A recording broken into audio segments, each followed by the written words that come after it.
Alright, what's going on, guys? Welcome back. Today we'll be learning about table data.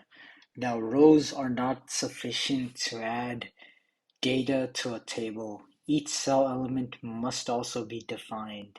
Now, in HTML, you can add data using the table data element.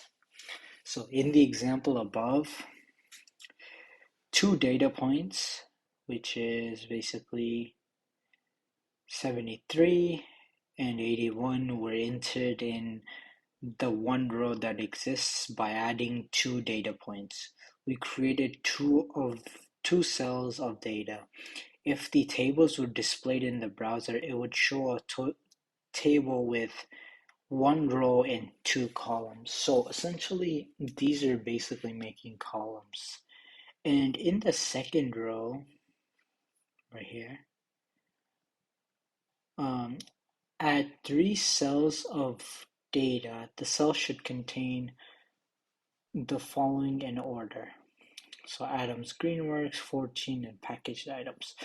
So, okay, TD is used for table data. So we can simply just do this. We can put TD and then slash TD. Then just copy paste this on there. It's fine. Perfect. Now we can put Adams Greenworks 14,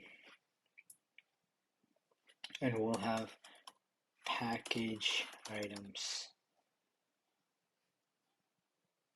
What?